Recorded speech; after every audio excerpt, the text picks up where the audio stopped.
Nalilink ngayon ang aktresa si Maris Racal sa isang non-showbiz guy.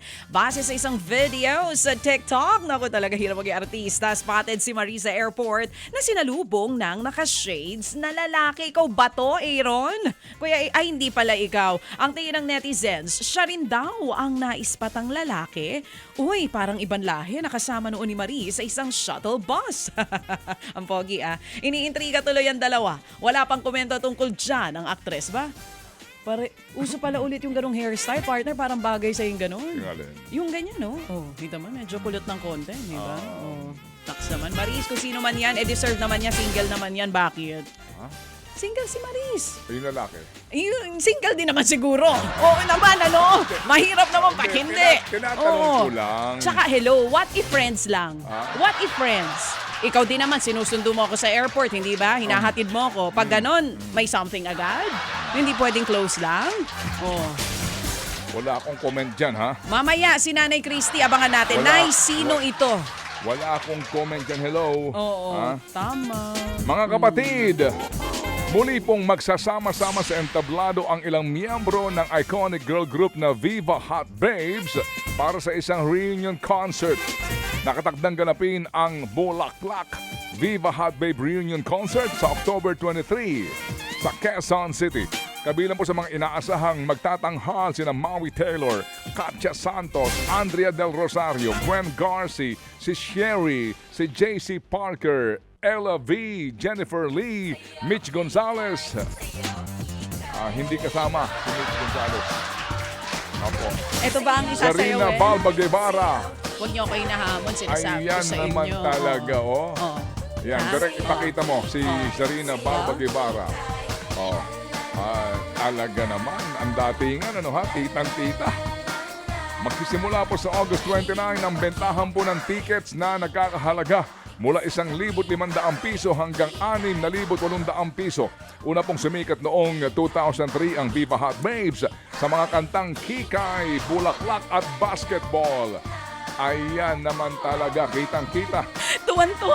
Lahat po ng kayo kanyang dyan, sa kanyang... Isang minuto lang, pinawisan agad. May edad ka na talaga, girl. Hindi lang yun. Pag nakikita ang iyong, pag lumalabas ang iyong, kitang-kita ang mga banat. Eto na. Banat ng butok ako. Sige. Eto naman mga kapatid. Ay, inilabas ni Nadine Lustre ang music video para po sa kanyang bagong awitin na personal. Or personal, English pala yung kanta, hindi personal. Knockout po ang beauty ni Nadine sa MV kung saan boksingera pala ang peg niya dito, partner. Ito ang comeback ni Nadine sa music scene matapos nga po ang 3 years. Tungkol ang kanta sa pagiging deadma sa negativity at pambabash. Mapapakinggan po ang personal sa lahat ng music streaming platforms. Balik po naman sa Pilipinas ang mga bida ng kapatid serye na Secret in Prague matapos ang kanila pong taping sa Europa. Hindi raw po malilimutan ni kapatid actor Dylan Minor ang kanyang karanasan dahil ito raw ang unang beses niyang mag-taping sa ibang bansa. May dapat daw hong abangan sa kanya pong karakter na si Ramboy the Vlogger. Masaya rin po si Gen Z Queen Andrea Brillante sa mga taping abroad dahil ito po raw ang unang niyang beses na makapunta sa Rome. Tumatak po sa kanya ang mga sikat na attraction gaya po ng Trevi Fountain at Colosseum. Abangan po sina Andrea at Dylan sa A Circuit in Prague, 9:30 p.m. sa TV5. Ay nako, ito. Talaga naman nag-trending nitong weekend. Ang daming hindi nakatulog. Inilatag po ng Disney sa kanilang fan event ang ilan sa pinakamalalaking proyekto nila.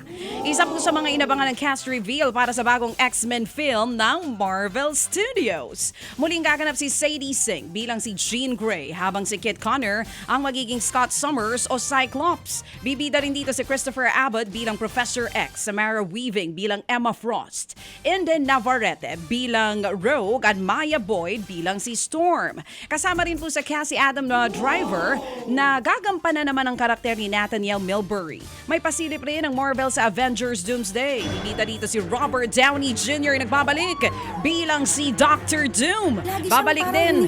Naku, sinabi ko sa inyo. Babalik din si Chris Evans bilang Steve Rogers o Captain America at Hayley Atwell bilang si Peggy Carter, and this will be released on 2028. Mga kapatid, patuloy po kayong tumutok sa 105.9 True FM para sa totoong balita, impormasyon, music and entertainment. Mag-subscribe sa aming YouTube channel at podcast at sundan nyo kami sa Facebook, Instagram, X at TikTok sa True Network PH. Bisitahin din po ang aming official website, truefm.ph. At panoorin din kami sa True TV Signal, Channel 19. Kami po ang 105.9 True FM. Laging true sa'yo, kapatid.